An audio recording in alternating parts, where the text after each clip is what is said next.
నమస్కారం metro news కి స్వాగతం. స్వాతంత్ర ఉద్యమంలో కీలక పాత్ర పోషించిన వడ్డే ఓబన్న 119వ జయంతి వేడుకలు కలెక్టరేట్లో ఘనంగా నిర్వహించారు. కలెక్టరేట్లో జరిగిన వడ్డే ఓబన్న జయంతి వేడుకల్లో MLA Galla Madhavi, collector Tameem Ansariya, MLC Chandragiri S Ratnam, Vaddera నేతలు పాల్గొని ఆయన చిత్రపటానికి పుష్పాంజలి ఘటించారు. ఈ సందర్భంగా వారు మాట్లాడుతూ బ్రిటిష్ పాలకులకు వ్యతిరేకంగా ఉయ్యాలవాడ నరసింహారెడ్డి ఆధ్వర్యంలో జరిగిన ఉద్యమంలో వడ్డే ఓబన్న కీలక పాత్ర పోషించారని తెలిపారు. పేదల హక్కుల కోసం, స్వాతంత్ర సాధన కోసం ప్రాణాలు అర్పించిన వీరుడు వడ్డే ఓబన్న అని కొనియాడారు. అందుకే ఆయన జయంతిని ప్రభుత్వం అధికారికంగా నిర్వహిస్తుందని తెలిపారు. ఈ కార్యక్రమంలో వేములకొండ శ్రీనివాస్, మల్లికార్జునరావు, బత్తుల జాన్ సైదా, జంపా నాగేశ్వరరావు, చల్లా లీలా భానుప్రసాద్, ఇతర బీసీ సంఘాల నాయకులు పాల్గొన్నారు. కూటమి ప్రభుత్వం ఏర్పడిన తర్వాత మహనీయులు, స్వాతంత్ర సమరయోధులు వడ్డే ఓబన్న గారి జయంతిని రాష్ట్ర వ్యాప్తంగా ఒక పండుగగా జరుపుకోవాల్సిన అవసరం ఎంతైనా ఉంది. ఆయన జీవిత చరిత్ర మొత్తం కూడా ఆయన యొక్క త్యాగాన్ని, ఆయన యొక్క స్నేహాన్ని గుర్తు చేస్తూ ఎంతో స్ఫూర్తిదాయకంగా ఉన్న ఆయన జీవితాన్ని మనందరం కూడా గుర్తు చేసుకోవాలి. దానికోసమని మనం ఒక పండుగగా జరుపుకోవాలి అని చెప్పి వడ్డెర సోదరులు అందరూ కూడా ఇచ్చిన రిప్రజెంటేషన్ని చాలా సానుకూలంగా మన సవితా మినిస్టర్ గారు దాన్ని ముందుకు తీసుకెళ్ళడం, గౌరవ చంద్రబాబు నాయుడు గారు జీవో పాస్ చేయడం, కూటమి ప్రభుత్వం మొత్తం కూడా దీనికి సహకరించడం ఎంతో శుభపరిణామం. ఈ కార్యక్రమంలో పాల్గొనడం నాకు చాలా సంతోషంగా ఉంది. సో ఎందుకంటే ఇలాంటి ఒక మహనీయులు వారి యొక్క లైఫ్ హిస్టరీని వారు మన కోసం, మన దేశం కోసం ఎన్నో త్యాగాలు చేసి ఒక ఆదర్శంగా నిలిచినారు. ఆయన లైఫ్ హిస్టరీని మనము నెక్స్ట్ జనరేషన్ తీసుకువెళ్లాల్సిన బాధ్యత మన ప్రతి ఒక్కరికి కూడా ఉంది. ఆయన లైఫ్ హిస్టరీని మనము ఒక ఎగ్జాంపుల్గా స్ఫూర్తిగా తీసుకుంటూ మనం ప్రతి ఒక్కరం కూడా పేద ప్రజల కోసం, సామాజిక న్యాయం కోసం, సామాజిక సమానత కోసం పని చేయాల్సిన బాధ్యత ఉంది. ఎన్టీఆర్ స్టేడియంలో సంక్రాంతి సంబరాలు ఉత్సాహంగా ప్రారంభమయ్యాయి. 666 మంది శాస్త్రీయ నృత్య కళాకారులు నృత్యాలతో ఈ సంబరాలను ప్రారంభించారు. ప్రారంభ కార్యక్రమంలో mayor Kovelamudi Ravindra, APTS chairman Mannava Mohana Krishna, commissioner పులి శ్రీనివాసులు, కార్పొరేటర్లు, సిపిఐ నేత ముప్పాల నాగేశ్వరరావు, కూటమి నాయకులు, అధికారులు పాల్గొన్నారు. సంక్రాంతి సంబరాల్లో భాగంగా పలు క్రీడా పోటీలను కార్పొరేషన్ నిర్వహించనుంది. వీటిల్లో ప్రజలు ఉత్సాహంగా పాల్గొనాలని కోరారు. గౌరవ శాసనసభ్యురాలు గల్లామాధవి గారి ఆధ్వర్యంలో, అట్లాగే ఈస్ట్లో నజీర్ అహ్మద్ గారి ఆధ్వర్యంలో జరుగుతున్నాయి. తప్పకుండా నగరంలో ఉన్న ప్రజలందరూ వచ్చి ఈ యొక్క మంచి ఆనందకరమైన, ఆహ్లాదకరమైన వాతావరణంలో ఈ యొక్క కార్యక్రమాలు మన సంస్కృతి సాంప్రదాయాలను కూడా, అంటే సంక్రాంతి అంటేనే మన సంస్కృతి, ఈ యొక్క సంస్కృతిని తెలుసుకొని, అట్లాగే రైతన్నలు ఆ రోజున, సంక్రాంతి రోజున రైతులు ధాన్యం తెచ్చే రోజు కాబట్టి ఆ రోజున అందరూ కూడా, తర్వాత కనుమ రోజు గోపూజ, అట్లాగే అందరికీ పెద్ద పెద్ద కళాకారులందరూ గుంటూరు నగరపాలక సంస్థ ఆధ్వర్యంలో కృష్ణమూర్తి గారు సంక్రాంతి సంబరాలు 2026 సంవత్సరం ఇక్కడ ఎన్టీఆర్ స్టేడియంలో అంగరంగ వైభవంగా బ్రహ్మాండంగా జరుగుతోంది. ఇక్కడ పెద్ద ఎత్తున ప్రజలు హాజరయ్యారు. ఎన్నో సాంస్కృతిక కార్యక్రమాలు చాలా చక్కగా జరుగుతున్నాయి. ఇప్పుడే మీరు చూశారు, దాదాపు 660 మంది చిన్నారులు ప్రదర్శన కార్యక్రమం అద్భుతంగా జరిగింది. ఈ సంక్రాంతి సంబరాలు చాలా భారీ ఎత్తున చాలా చక్కగా జరుగుతున్నాయి. సంక్రాంతి పండుగ వరకు ఈ సంబరాలు కంటిన్యూ అవుతాం. ఇళ్లల్లో చోరీలకు పాల్పడే నిందితులపై కూడా పీడీ యాక్ట్ ప్రయోగిస్తామని ఎస్పీ వకుల్ జిందాల్ హెచ్చరించారు. జిల్లా ఎస్పీ కార్యాలయంలో జరిగిన మీడియా సమావేశంలో ఆయన మాట్లాడారు. గత నెల 24వ తేదీన తాడేపల్లి పోలీస్ స్టేషన్ పరిధిలోని నొలకపేటలో ఆనంద్ కుమార్ నివాసంలో చోరీ జరిగిందని చెప్పారు. ఈ క్రమంలో తమ సిబ్బంది విచారణ చేపట్టగా విజయవాడ కృష్ణలంకకు చెందిన షేక్ హుస్సేన్ నిందితుడిగా తేలిందన్నారు. నిందితుడిని అదుపులోకి తీసుకుని అతని వద్ద 4.79 లక్షల రూపాయల బంగారు, వెండి ఆభరణాలు, 4.32 లక్షల నగదు స్వాధీనం చేసుకున్నామన్నారు. నేరాలకు పాల్పడే వారెవరైనా ఉపేక్షించేది లేదని ఎస్పీ హెచ్చరించారు. ఈ కేసులో ప్రతిభ కనబర్చిన పోలీస్ సిబ్బందిని ఎస్పీ అభినందించారు. హౌస్ బ్రేకింగ్ మీద క్రైమ్ నెంబర్ 753/25 కింద కేసు నమోదు చేసి ఇన్వెస్టిగేషన్ తీసుకోవడం జరిగింది. సో ఆ కేసులో ముద్దాయిని అరెస్ట్ చేయడం జరిగింది. షేక్ హుసేన్ అలియాస్ బెకర్, అతను ఇప్పుడు తాడేపల్లి నూలకపేటలో ఉంటున్నాడు. యాక్చువల్గా ఇతను కృష్ణలంక విజయవాడ సంబంధించిన అతను. ఇతన్ని అరెస్ట్ చేసి ఈరోజు రిమాండ్కి పంపించడం జరుగుతుంది. ఇతను అరెస్ట్ చేసినాక 10 కేసెస్, మొత్తం 10 కేసెస్లో ఇతను ఒప్పుకోవడం జరిగింది. 10 కేసెస్లో రికవరీ చేయడం జరిగింది. మొత్తం మీద 86 grams gold, 956 grams silver, 4,32,000 cash, మొత్తం రికవర్డ్ ప్రాపర్టీ విలువ 9,11,000 వర్త్ ప్రాపర్టీ ఈరోజు రికవర్ చేసి విక్టిమ్స్కి అప్పగించడం జరుగుతుంది. కేంద్ర ప్రభుత్వం అమల్లోకి తెచ్చిన జీ రామ్జీ చట్టాన్ని రద్దు చేసి పాత విధానాన్ని పునరుద్దరించాలంటూ కలెక్టరేట్ ఎదుట కాంగ్రెస్ శ్రేణులు ఉపవాస దీక్ష ప్రారంభించారు. గుంటూరులో జరిగిన ఉపవాస దీక్షల్లో మాజీ మంత్రి జేడీ శీలం, వర్కింగ్ ప్రెసిడెంట్ మస్తాన్ వలి, సిపిఐ జాతీయ సమితి సభ్యులు ముప్పాల నాగేశ్వరరావు, మాజీ ఎమ్మెల్సీ కెఎస్ లక్ష్మణరావు, జన చైతన్య వేదిక రాష్ట్ర అధ్యక్షులు వల్లంరెడ్డి లక్ష్మణరెడ్డి పాల్గొన్నారు. దేశంలో రైతు కూలీల కోసం 2005లో ఏర్పడిన చట్టం మహాత్మాగాంధీ జాతీయ గ్రామీణ ఉపాధి హామీ పథకమని మాజీ మంత్రి జేడీ శీలం వెల్లడించారు. దానిని నిర్వీర్యం చేసేందుకు కేంద్ర ప్రభుత్వం జీ రామ్జీ చట్టాన్ని తెచ్చిందని మండిపడ్డారు. జీ రామ్జీ చట్టాన్ని రద్దు చేసి పాత విధానాన్ని పునరుద్దరించాలని వర్కింగ్ ప్రెసిడెంట్ మస్తాన్ వలి డిమాండ్ చేశారు. దేశవ్యాప్తంగా 200 జిల్లాల్లో నిరసన కార్యక్రమం చేపట్టామని అన్నారు.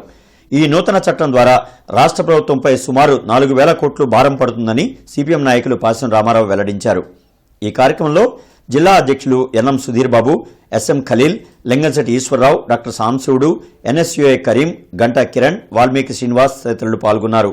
మహాత్మా గాంధీ గ్రామీణ ఉపాధి పథకాన్ని రద్దు చేస్తూ కొత్త పథకాన్ని తీసుకొచ్చి చాలా మార్పులు చేసి మరి పనిచేసే కార్మికులకు హక్కులకు తీసివేసి రాష్ట్రానికి అధిక భారం మోపి మహాత్మా గాంధీ పేరును తొలగించి రాజ్యాంగ స్ఫూర్తిని నిర్వీర్యం చేసే ఈ విబిజీ రామ్జీ బిల్లు తీసుకొచ్చిన దాన్ని వ్యతిరేకిస్తూ మరలా మహాత్మా గాంధీ గ్రామీణ ఉపాధి పథకం ఏ రకంగా అమలు చేశారో, కోట్ల మందికి ఉపాధి కల్పించారో ఆ రకంగానే ఉండాలని చెప్పి దాదాపుగా సంవత్సరానికి 6.5 నుంచి 7 కోట్ల మంది గ్రామీణ ఉపాధి హామీ ద్వారా బతుకుతూ ఉన్నారు.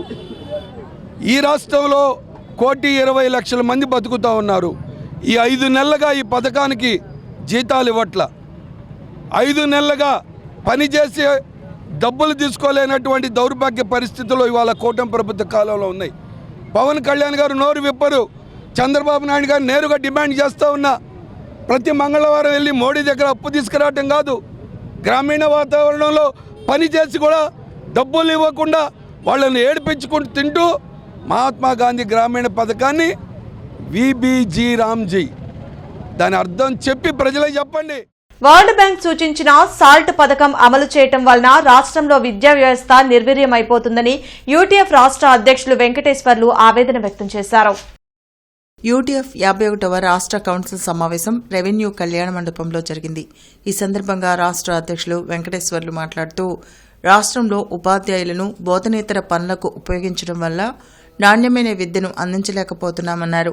అందుకే ఈ కౌన్సిల్ సమావేశంలో పాఠశాలల అభివృద్ధి కోసం తీర్మానం చేయడం జరిగిందన్నారు.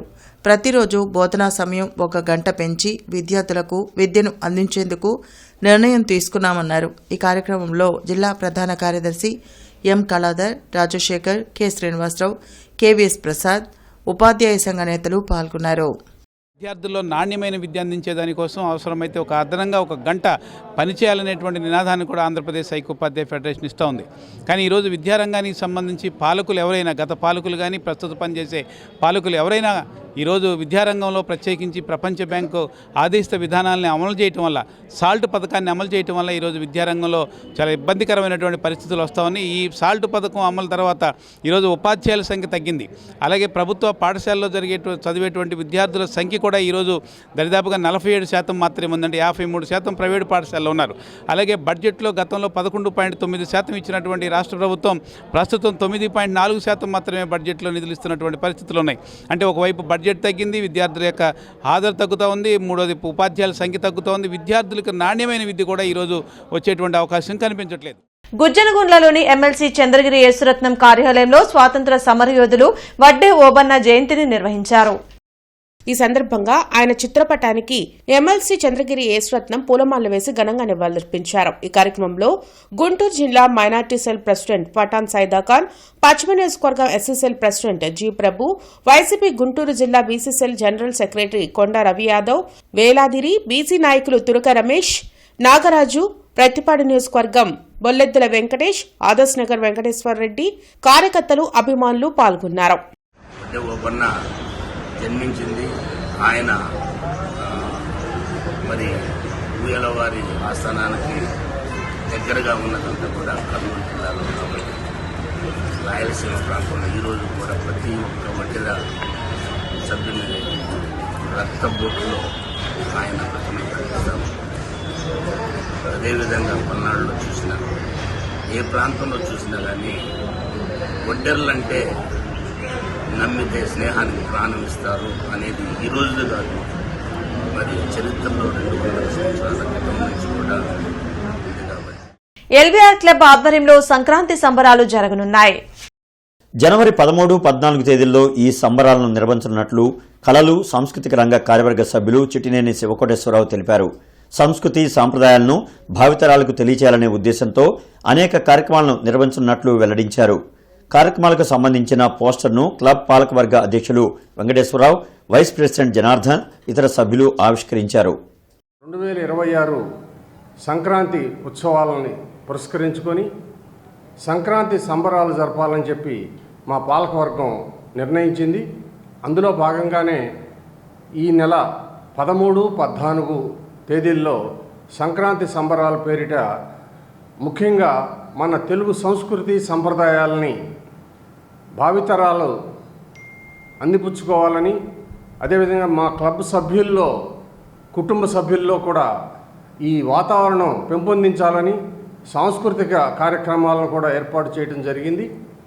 అందులో భాగంగానే 13వ తారీఖున ముగ్గుల పోటీలు, రంగవల్లి ముగ్గుల పోటీలు, అదేవిధంగా 13వ తారీఖు సాయంత్రం వంటల పోటీలు ఏర్పాటు చేశాం. 14వ తారీఖు వచ్చేసరికి గంగిరెద్దులు, అదేవిధంగా డప్పు విన్యాసాలు, తెలుగు జానపద సందడి, నూతన వస్త్రధారణ పోటీలు, దంపతులు మహిళలకు విడివిడిగా కూడా ఈ వస్త్రధారణ పోటీలను కూడా నిర్వహించుతున్నాం. వైఎస్ఆర్ కాంగ్రెస్ పార్టీ ఆధ్వర్యంలో సంక్రాంతి సంబరాల్లో భాగంగా ముగ్గుల పోటీలు జరిగాయి. గుంటూరు పశ్చిమ నియోజకవర్గానికి సంబంధించిన ముగ్గుల పోటీల ఫైనల్స్ ను ఓ కళ్యాణ మండపంలో నిర్వహించారు. మాజీ మంత్రులు రోజా, అంబటి రాంబాబు, వైసీపీ నేతలు నూరి ఫాతిమా తదితరులు పాల్గొన్నారు. జగన్ గారిని వదులుకున్నందుకు, వైఎస్ఆర్సీపీ ఎమ్మెల్యేలను వదులుకున్నందుకు ఎన్ని కష్టాలు పడుతున్నామో అని ఈరోజు గ్రామాల్లోకి వెళ్తే సంక్రాంతి సంబరాలు చేసుకునే పరిస్థితి లేదు. ఎందుకంటే ప్రజలకి జగనన్న ఇచ్చే సంక్షేమ పథకాల్ని ఇవ్వటం లేదు. అవి ఇస్తాము, అవి కాకుండా మేము కూడా సూపర్ 6 ఇస్తాము, ఇంకా 143 మేనిఫెస్టోలో పెట్టి చెప్పినవి ఏవి కూడా ఇవ్వకుండా ఎలా మోసం చేశారో మీ అందరికి కూడా తెలుసు. సో ఎప్పుడు కూడా మీకోసం పనిచేసేవాళ్ళు, మీ మంచి కోసం అహర్నిశలు ఆలోచించే వాళ్ళు, మీకు ఇబ్బంది లేకుండా ప్రతిదీ మీ గడప దగ్గరికి తెచ్చివ్వాలనుకునే నాయకుల్ని మీరు గెలిపించుకుంటే మీ ప్రాంతంలోనే కాదు రాష్ట్రం అంతా కూడా ప్రతి పండుగ కూడా చాలా సంతోషంగా ఉంటుంది, సందడిగా ఉంటుంది. 2900 పాల్గొంటే రాను రాను పెరుగుతూ వచ్చారు. దీని ప్రధాన ఉద్దేశం ఏంటంటే గ్రామీణ ప్రాంతాల్లో మన ముగ్గుల ఆదరణ రోజు రోజుకి తగ్గిపోతూ ఉన్నది. సాంప్రదాయాలు మరుగున పడతా ఉన్నాయి. హరిదాసులు కానివ్వండి, కోడి పందాలు కానివ్వండి, కోడి పందాలు అంటే వాళ్ళు జోదం ఆడుతున్నారు, కాదది, అది ఒక సాంప్రదాయం. సంక్రాంతికి కోడి పందాలు వేయటం అనేది సాంప్రదాయం, అది వాళ్ళ జోదంగా మారిపోయింది అనుకున్నది వేరే అంశం. ఇవాళ రోజా గారు వచ్చిన తర్వాత మేము మరి శివ అలాగే నూరి ఫాతిమా గారు 2 పుంజులు వచ్చాయి. ఆ పుంజులు కూడా అక్కడ కోడి పందాలు వేసి మీ అందరినీ కూడా ఆహ్లాదపరిచేటటువంటి కార్యక్రమం కూడా చేస్తామని సందర్భంగా నేను మనవి చేస్తున్నాను.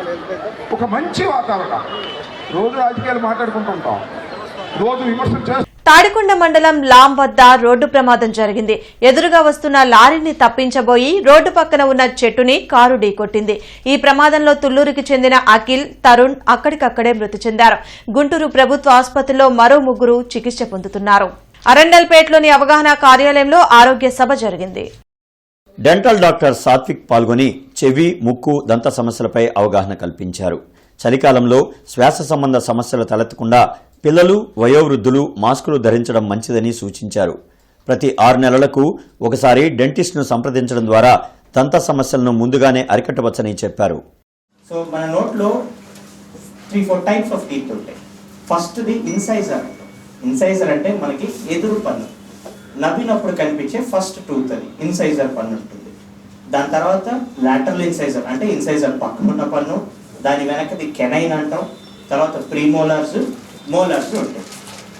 ఎదురు పళ్ళు అంటే ఇన్సైజర్స్. ఇన్సైజర్స్ అనే పళ్ళు సిజర్ లాంటివి. బేసికలీ ఏమైనా కట్ చేయడానికి, అంటే మనం కాయలు కొరగటానికి కానీ ఏమైనా టేర్ చేయడానికి యూజ్ చేసే పళ్ళు ఫ్రంట్. నెక్స్ట్ వెనక వచ్చేది కెనైన్. కెనైన్ అంటే మన కూర పన్ను. కూర పన్ను ఎలాగైతే మనకి యానిమల్స్లో టేర్ చేసుకోవటానికి లాగుతామో, మనుషుల్లో కూడా ఎప్పుడైనా మీట్ తిన్నప్పుడు కానీ ఏమైనా తినాలన్నప్పుడు ఆ కూర పళ్ళతోనే స్ట్రెంగ్త్తో మనం ఇయర్ బడ్స్ తో మీరు బయట వరకు క్లీన్ చేసుకోవచ్చు. ఈ పార్ట్ వరకు క్లీన్ చేసుకోవడం. లోపల మీరు ఇయర్ బడ్ పెడుతున్నారంటే లోపల ఉన్న వ్యాక్స్ ని ఇంకా లోపలికి పుష్ చేస్తున్నారు మీరు బడ్ పెట్టడం వల్ల. సో జస్ట్ బయట వరకు క్లీన్ చేసుకోవచ్చు.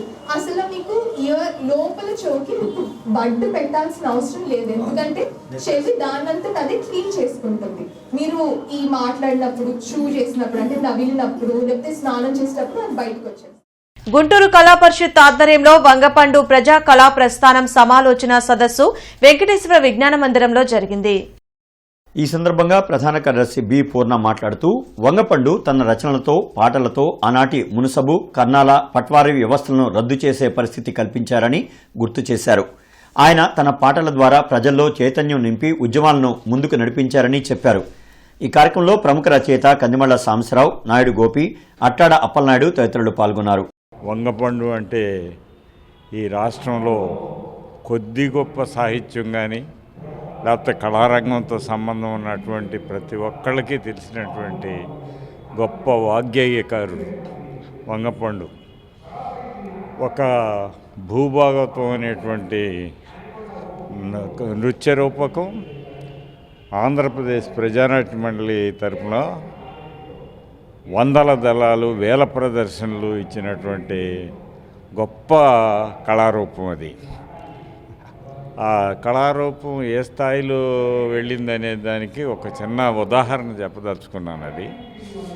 అది కర్ణం మున్సిపల్ పోలీస్ వ్యవస్థ ఈ రాష్ట్రంలో ఎలా ఉంది అనేటువంటిది, ఈ దేశంలో ఎలా ఉంటుంది అనేటువంటిది దాంట్లో చెప్పారు. ప్రతి సోమవారం కలెక్టరేట్, ఎస్పీ, కార్పొరేషన్ కార్యాలయాల్లో ప్రజా ఫిర్యాదుల పరిష్కార వేదిక కార్యక్రమాన్ని నిర్వహిస్తున్నారు. ప్రజలు తమ సమస్యలను అధికారుల దృష్టికి తీసుకువెళ్లి వాటిని పరిష్కరించుకోవాలని ఉన్నతాధికారులు సూచించారు. కార్పొరేషన్ కార్యాలయంలో డైలివర్ కమిషనర్ జరగనుంది. జిల్లా, నియోజకవర్గ, మండల స్థాయిలో ఈ ప్రజా ఫిర్యాదుల పరిష్కార వేదిక కార్యక్రమం నిర్వహించనున్నారు. ప్రజలు తమ అర్జీలను meekosom.ap.gov.in లో కూడా నమోదు చేసుకోవచ్చని కలెక్టర్ తమీం అన్సారియా సూచించారు. అలాగే దివ్యాంగుల కోసం ప్రతి 4వ శనివారం అర్జీలు స్వీకరించే కార్యక్రమాన్ని చేపట్టనున్నట్లు తెలిపారు. బ్రాడీపేటలోని ఎస్హెచ్ఓ సమావేశ మందిరంలో hyper tension and diabetic club, మానవతా స్వచ్ఛంద సేవా సంస్థ సంయుక్తంగా ప్రతి నెల 2వ ఆదివారం నిర్వహించే స్పెషలిస్టుల ఉచిత వైద్య శిబిరం, ఆరోగ్య పరిరక్షణ సభలో అగర్వాల్ ఐ హాస్పిటల్ నేత్ర వైద్య నిపుణురాలు డాక్టర్ ప్రసన్న జగన్జ్యోతి పాల్గొని ప్రసంగించారు. సభకు సర్వీస్ హెల్త్ ఆర్గనైజేషన్ వ్యవస్థాపకులు డాక్టర్ టి సేవకుమార్ అధ్యక్షత వహించారు. మధుమేహం, అధిక రక్తపోటు బాధితులు క్రమం తప్పకుండా ప్రతి ఏటా కంటి పరీక్షలు చేయించుకోవడం ద్వారా రెటినోపతి వంటి ప్రమాదకర కాంప్లికేషన్లను తొలి దశలోనే గుర్తించవచ్చని, చికిత్స ద్వారా చాలా వరకు కంటి చూపును పరిరక్షించుకోవచ్చని డాక్టర్ అగర్వాల్ ఐ హాస్పిటల్ నేత్ర వైద్య నిపుణులు డాక్టర్ ప్రసన్న జగన్ జ్యోతి అన్నారు. షుగర్ ఎక్కువ అయిపోవడం అలాంటివి ఏమైనా జరిగినప్పుడు వెనకాల బ్లడ్ సప్లై తగ్గిపోతుంది. రెటీనాకి బ్లడ్ సప్లై తగ్గిపోవడం వల్ల ఏంటంటే చిన్న చిన్న బ్లడ్ వెజల్స్ అన్ని బ్రేక్ అయ్యి లోపల చేంజెస్ స్టార్ట్ అవుతాయి. కానీ మనకి ఎర్లీ స్టేజెస్లో మన విజన్లో ఎలాంటి చేంజెస్ ఉండవు. మనకి షుగర్ ఉండి చాలా ఇయర్స్ అవుతుంది, లైక్ 5 years 10 years అయినా కూడా మనకి చూపు క్లియర్గానే ఉంటుంది. బట్ లోపల చేంజెస్ అనేవి స్టార్ట్ అయిపోయింటాయి ఒకవేళ షుగర్ కంట్రోల్ లేదు అంటే. So it is very important. మనం షుగర్ చాలా కంట్రోల్లో పెట్టుకోవాలి ఎప్పుడైనా సరే. అండ్ ఆల్సో ఎవ్రీ 1 yearకి ఒకసారి రెటీనా చెక్ చేసుకుంటూ ఉండాలి. అలా చేయడం వల్ల ఏంటంటే మనకి ఏమైనా చిన్న చిన్న చేంజెస్ ఏమన్నా లోపల రెటీనాలో ఉన్నా కూడా అది ముందే చూడడం వల్ల అది ఇంకా ప్రోగ్రెస్ అవ్వకుండా మనం ముందే కాపాడుకోవచ్చు. బీపీ ఉంటే బీపీ కోసం అంత రెటీనా చెక్ చేసుకోవడం చాలా ఇంపార్టెంట్ అనమాట. ఎందుకంటే ఒకసారి చేంజెస్ స్టార్ట్ అయిపోయి లాస్ట్ స్టేజ్కి వెళ్తే డాక్టర్స్ కూడా ఏం చేయలేరు. సో అంటే recovery chances are very less. Saras Akhila Bharata డ్వాక్రా బజార్ ఆకట్టుకుంది. రకరకాల తయారీలు, తినుబండారాలు, అలంకరణ వస్తువులతో కలకల్లాడుతుంది. ఇక సంక్రాంతి సెలవులు కావడంతో రద్దీ విపరీతంగా పెరుగుతుంది. స్టాల్స్ ని ఎమ్మెల్యే బూర్ల రామాంజనేయులు సందర్శించారు. పలు వస్తువులు కొనుగోలు చేసి ప్రజలంతా సరస్ ని సందర్శించాలని కోరారు. ఒక పర్యాటక కేంద్రంగా, అదేవిధంగా ఆరోగ్యాన్ని కాపాడుకునేటటువంటి ఒక వాక్ సెంటర్ గా, అక్కడ పెళ్లిళ్ళు కానీ ఇంకొకటి కానీ కార్యక్రమాలు చేసుకోవడానికి అనువైనటువంటి ఒక ప్లేస్ గా కొబ్బరి మొక్కలు వేసి ఆ పంచాయతీకి సంవత్సరానికి 5 లక్షల రూపాయల ఆదాయం వచ్చేటటువంటి ఆదాయ వనరులుగా, అంతేకాకుండా మరొక చెరువును 2 రకాలుగా చేసి ఒక చెరువులో చేప పిల్లలు వేస్తే తద్వారా కూడా ఒక 3-4 లక్షల రూపాయలు నిరంతరం అక్కడ పేదలకు ఉపయోగపడే కార్యక్రమాలు చేసే విధంగా ఆ చెరువును అభివృద్ధి పరిచాం. అది దేశంలో చెరువు వల్ల ఇన్ని ఉపయోగాలు ఉంటాయా, పత్తిపాడు నియోజకవర్గంలో గంగళాయపాలెంలో ఇది చేసి చూపించారని కేంద్ర మంత్రివర్యులు ఇక్కడికి రావడం, ఆయన దేశానికంతా కూడా చెప్పడం జరిగింది.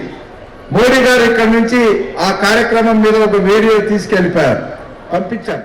3వ తెలుగు ప్రపంచ మహాసభల్లో క్షేత్రదర్శిని ప్రదర్శించిన విద్యార్థులకు ప్రశంసా పత్రాలు, మెడల్స్ బహుకరించారు.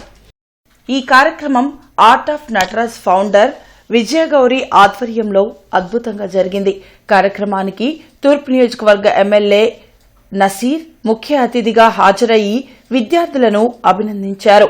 వారికి కళల పట్ల మక్కువ పెంపొందింపజేసే విధంగా అద్భుతమైనటువంటి ప్రసంగాన్ని అందించారు. కార్యక్రమంలో art of Nataraj founder Vijayagowri, Sloka foundation managing director Ganta Swamy, Balananda Kendram secretary Guru Dutt తదితరులు పాల్గొన్నారు. ఈరోజు నిజంగా వాళ్ళ స్వాతంత్రాన్ని, వాళ్ళ సంతోషాన్ని, వాళ్ళ ఆనందాన్ని, వాళ్ళు ఉన్నటువంటి సృజనాత్మకతను బయటకు తేవాలనేటువంటి ఆలోచన కలిగినటువంటి కొద్ది మంది మాత్రమే ఈరోజు ఇటువంటి ఆర్ట్స్ వైపు వాళ్ళని తీసుకుని వస్తారనేటువంటి మాట వాస్తవం అని చెప్పి మీ అందరికి కూడా తెలియజేస్తా ఉన్నా. అందుకని ఇక్కడ ఉన్నటువంటి ప్రతి ఒక్క తల్లిదండ్రులు కూడా నా హృదయపూర్వకమైనటువంటి ధన్యవాదాలు తెలుపుతా ఉన్నా. ఒక స్కూల్ ఇన్స్టిట్యూట్లో కాకుండా ఒక ఫ్యామిలీ లాగా డెవలప్ చేయడం ఆర్ట్ ఆఫ్ నటరాజ్ని చాలా ఆశ్చర్యం వేసింది. ఆవిడతో ఉన్న అసోసియేషన్, ఆవిడని ఫస్ట్ టైం చూడంగానే నాకు అర్థమైంది ఆవిడలో ఈ డాన్స్, ఈ యోగా వీటి మీద ఉండే ఇంట్రెస్ట్ కానీ అది డెడికేషన్, దాని మీద ఉన్న డెడికేషన్ కానీ చాలా ఎక్సలెంట్గా ఉంది. విద్యార్థుల్లో నైతిక విలువలు పెంపొందించేలా ఉపాధ్యాయులు కృషి చేయాలని ప్రముఖ గుండె వైద్య నిపుణులు ఆళ్ల శ్రీనివాస్ రెడ్డి పేర్కొన్నారు. శనివారం కలెక్టర్ బంగ్లా రోడ్లోని భారతీయ విద్యా భవన్లో నిర్వహించిన 41వ వార్షికోత్సవ వేడుకల్లో ఆయన మాట్లాడారు.